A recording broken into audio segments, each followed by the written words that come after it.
Suatu masa, secara tak terduga, pangeran yang jadi putra mahkota Daulat menderita sakit. Sudah banyak tabib yang didatangkan untuk memeriksa dan mengobatinya, namun tidak ada yang berhasil. Akhirnya, Baginda Khalifah Harun al-Rasyid mengadakan sayembara yang boleh diikuti oleh semua lapisan masyarakat, termasuk dari negeri tetangga. Sayembara yang menyediakan hadiah yang menggiurkan itu, dalam waktu beberapa hari saja mampu menyerap ratusan peserta. Namun tidak ada satupun dari mereka yang berhasil mengobati penyakit yang diderita oleh putra mahkota. Abu Nawas, sebagai sahabat dekat Baginda Harun al-Rasyid menawarkan jasa baik untuk mengobati dan menyembuhkan putra mahkota. Baginda Khalifah Harun al-Rasyid pun menerima usul itu, namun dengan harap-harap cemas.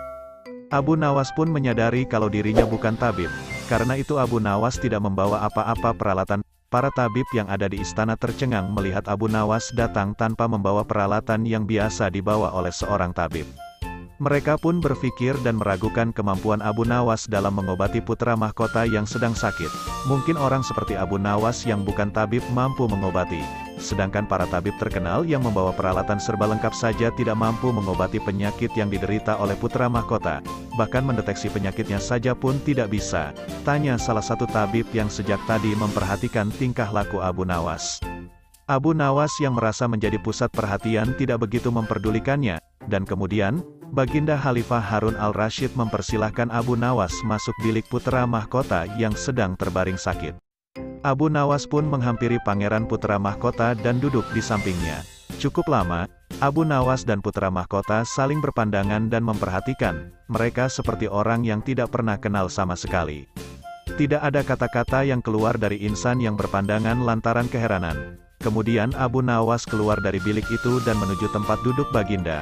Saya membutuhkan seorang orang tua yang masa mudanya sering berkelana ke berbagai pelosok negeri, kata Abu Nawas dengan muka serius. Dan kemudian, orang yang diinginkan oleh Abu Nawas pun didatangkan.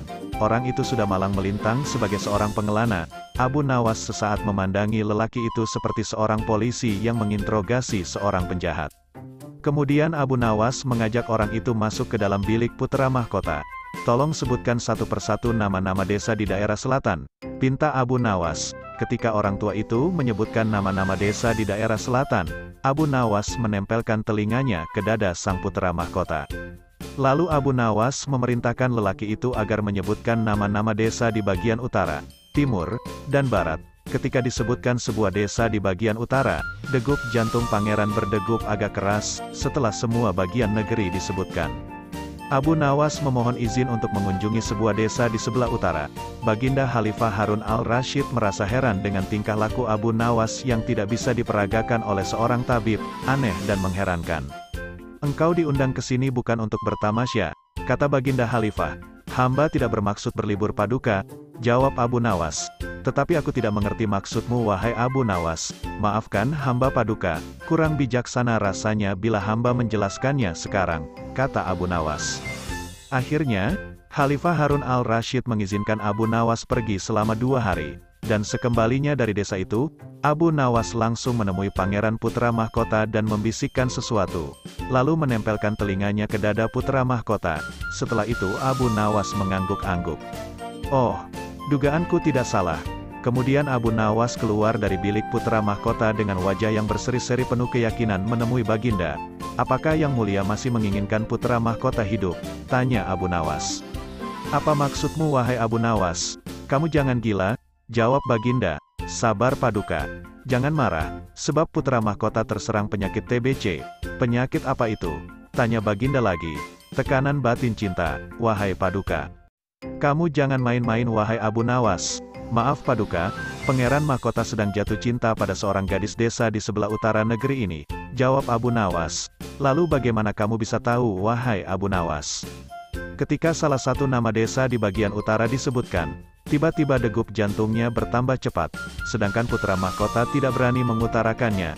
Oleh karena itu, kemarin hamba mendatangi desa tersebut untuk mendapatkan nama-nama gadis di desa tersebut. Dan ketika salah satu nama gadisku sebutkan, degup jantung pangeran semakin berdetak kencang. Lalu apa yang harus aku lakukan? Tanya Baginda. Baginda harus mengawinkan sang pangeran dengan gadis itu, jawab Abu Nawas. Cinta itu buta, bila tidak berusaha mengobati kebutaannya, maka ia bisa mati. Kemudian Baginda terlihat berpikir keras dan wajahnya menunduk ke lantai istana. Dalam batinnya terjadi pertarungan hebat, antara percaya atau tidak tentang perkataan Abu Nawas. Baginda tahu bahwa Abu Nawas bukanlah seorang tabib, namun ucapannya masuk akal. Ah, barangkali ucapan Abu Nawas ada benarnya juga, kata Baginda Khalifah dengan suara lirih. Abu Nawas yang mengamati wajah Baginda yang sedang serius, tidak berani angkat bicara. Suasana pun menjadi sunyi, para tabib istana asyik berpikir sendiri-sendiri. Entah apa yang mereka pikirkan, saat wajah Baginda Khalifah Baginda bangkit, tiba-tiba Abu Nawas angkat bicara memecah keheningan istana. Bagaimana Paduka, kalau tidak, putra mahkota bisa mati, kata Abu Nawas. Rupa-rupanya, saran Abu Nawas tak bisa ditawar lagi, Baginda pun menyetujui.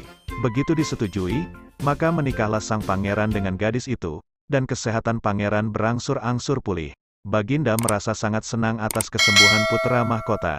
Sebagai tanda terima kasih Baginda Khalifah, Abu Nawas diberi hadiah cincin permata yang sangat indah.